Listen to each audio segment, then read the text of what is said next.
Shalom, shalom. This is the brother Amar Khan, back with another lesson.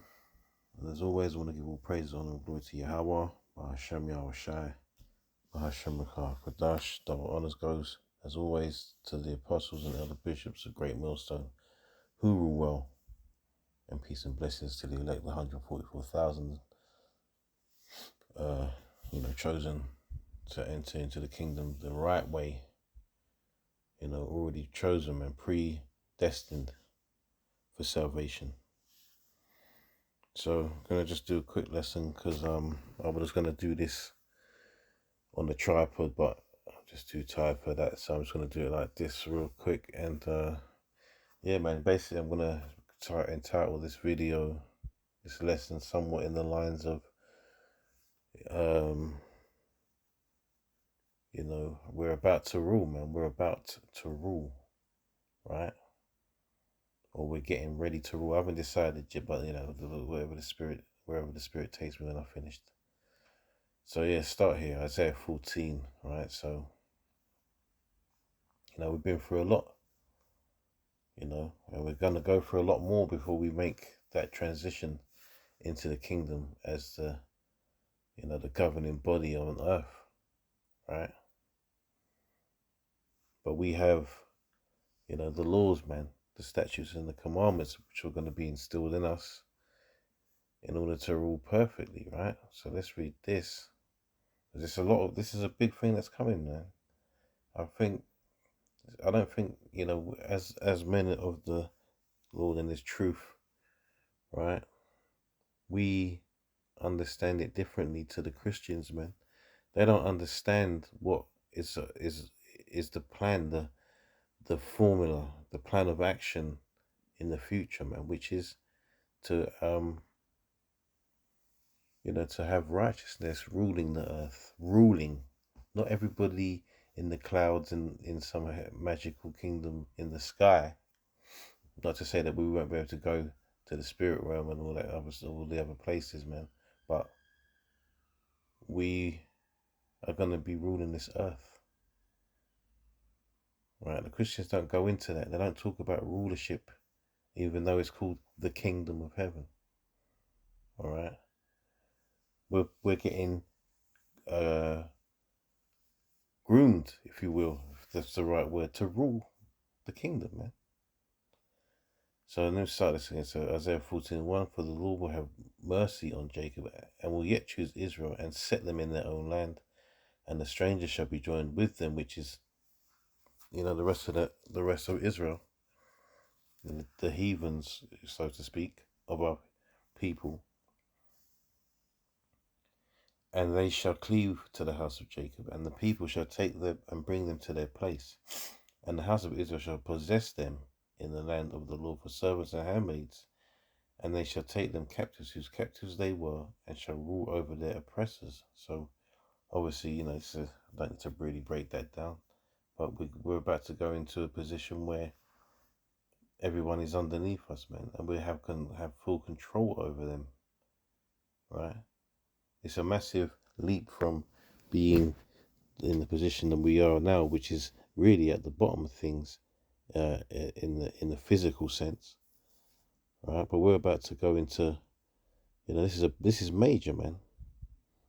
This is a complete flip mode, like it's a reversal, right? Going from the bottom to the top, without question. It says, and it shall come to pass in the day that the Lord shall give thee rest from thy sorrow and from thy fear and from the hard bondage wherein thou wast made to serve. So we're looking for that rest, man. Brothers are tired of being ill.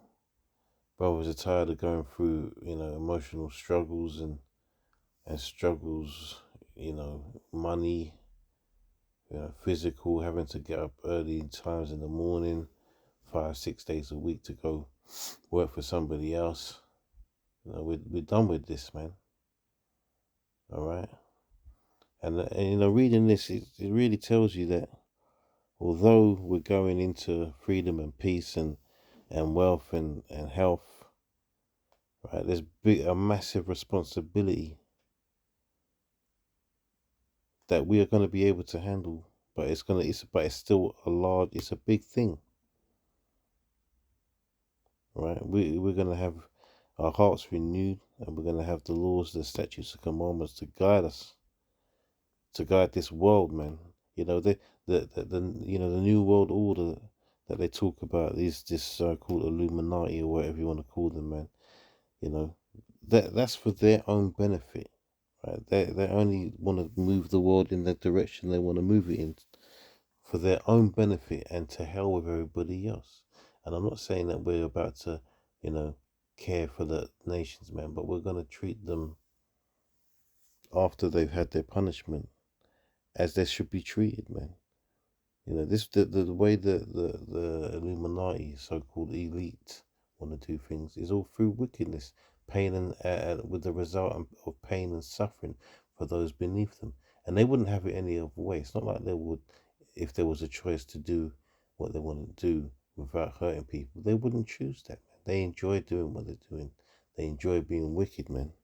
But we strive to be righteous, even though we can't say we are, but we will be. And we can't, you know, we want to be, right? So we can look back and say, you know, how we were to what we are in the kingdom, man. Right? It says, "Thou shalt take up this proverb against the king of Babylon and say, how have the oppressors ceased? The golden city ceased." Right? "The Lord hath broken the staff of the wicked and the scepter of the rulers." So yeah,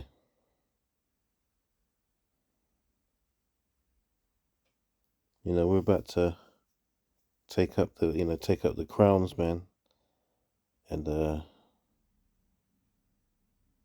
have full control. Let's go to. I'm not going to make this too long. Let's read this.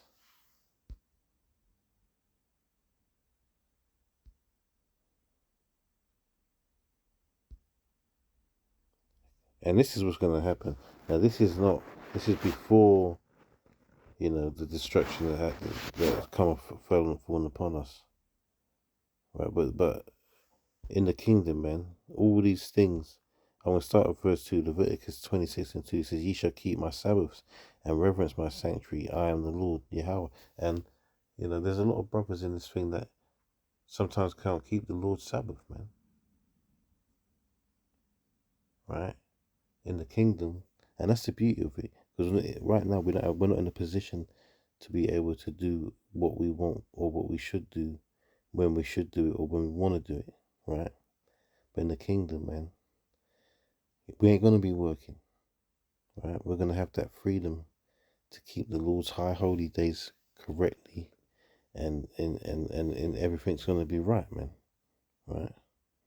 Because there's not, you know, if you're sincere in this thing, it's, you know, you get used to it. Like a lot of the times when the Sabbath falls, man, I'm at work, man, or I have to work, and there's no, you know, people. There's no such thing in this world anymore as being able to what you you can't plan for that. There's not an employer on earth that's going to allow me to just take random days off every time the Sabbath comes around. Right? That's why it shows you we're in captivity. We don't have the freedom to even reverence our high holy days for the Heavenly Father as we should. But in the kingdom, we're going to be able to do that. Right? It says, "Then I will give you rain in due season." And really, this is what this is talking about. This is actually talking about the kingdom, man. Right? Because obviously the Lord knew that we was going to go off anyway, and we weren't going to be able to have any of this until we got set right and we were put back in our position in our lands, man. Right? So this is really talking about the kingdom anyway. Right?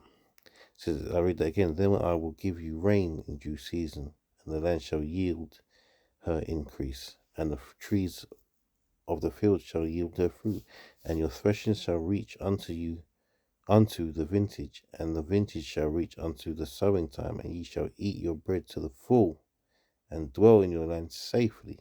Right? Because we ain't safe out here, man. These devils are trying to get rid of us.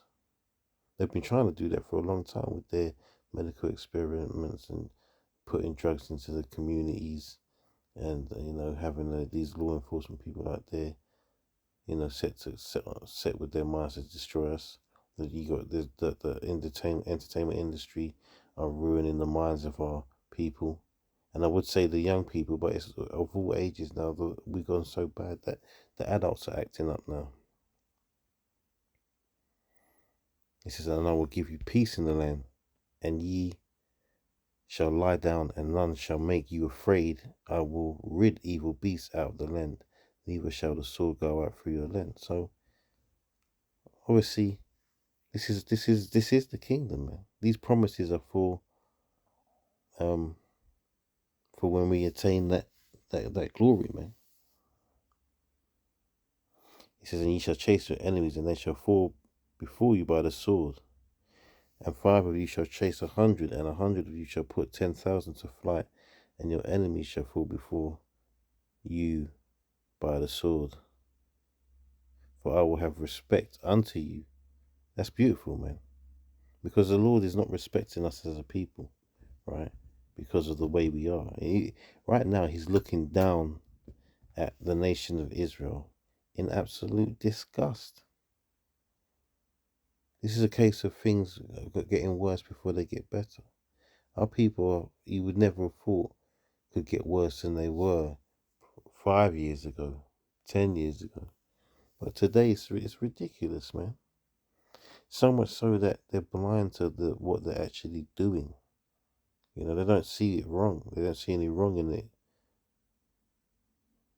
Especially those people that are famous and are influencing our nation, man. Yeah, I will have respect unto you and make you fruitful and multiply you and establish my covenant with you. Right. So what we're talking about, man? We're talking about, righteousness, rulership, reverence, respect from the Most High, peace, pleasurable things, an increase of, you know,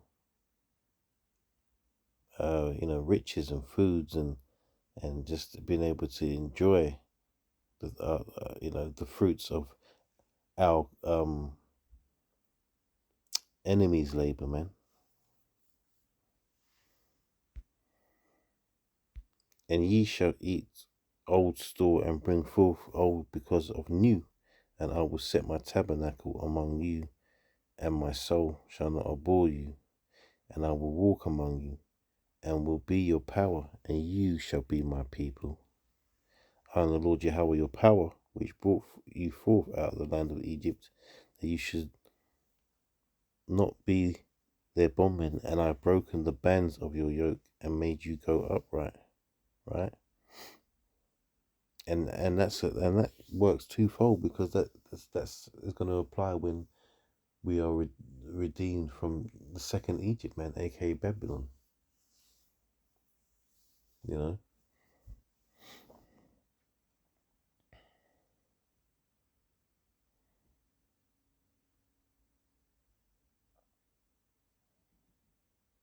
me just get one more.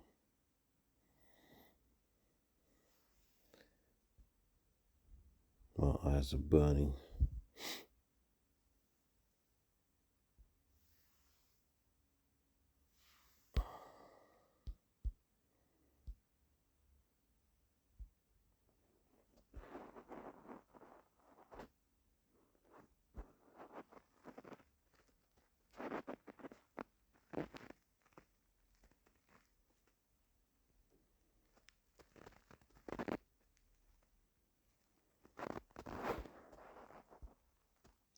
So like I'm just looking to where to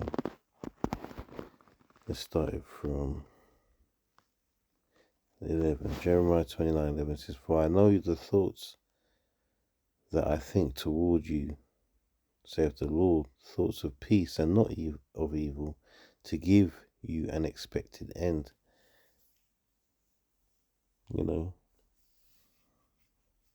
If you was to have the understanding, you would think that the Lord is not merciful or not just, but he is, right? It's crazy because when you think about it, like the things that we deem important, like life itself and the person that we are, is really, in the scheme of things, not important because we've been here time and time again through the reincarnation, man. Our spirits never die. We have never been destroyed, right? We've just come back again and again and again. So,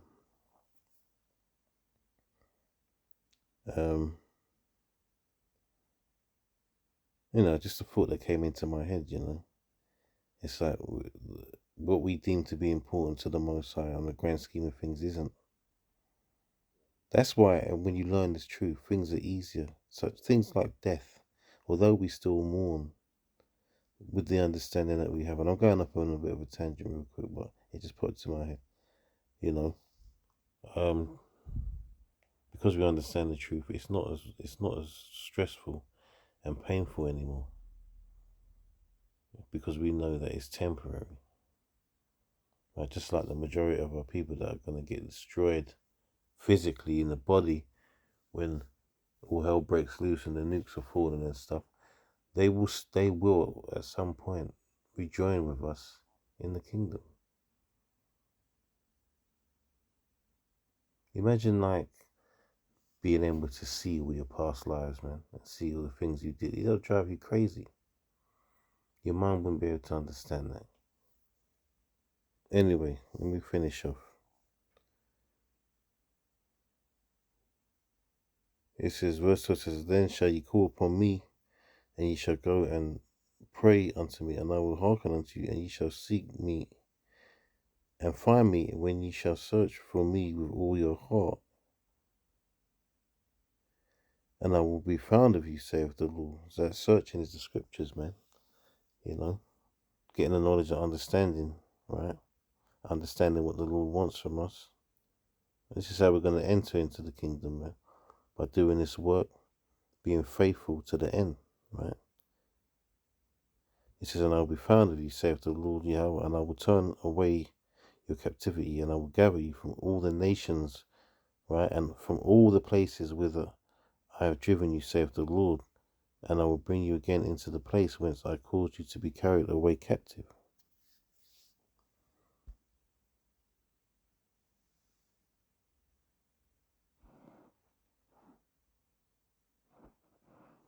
So, yeah, man, that's the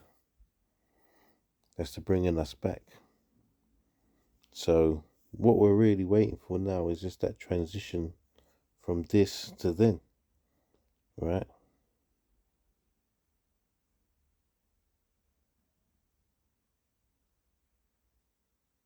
That's it. That's all we're waiting for.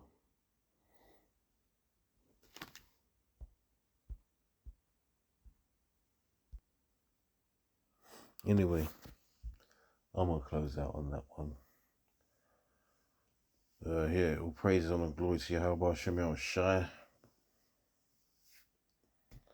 Double honors as always to the apostles and elder bishops, a great millstone. Peace and blessings to the 144,000 that elect. Lord, this is edifying. And I'll say shalom. Until the next time, shalom.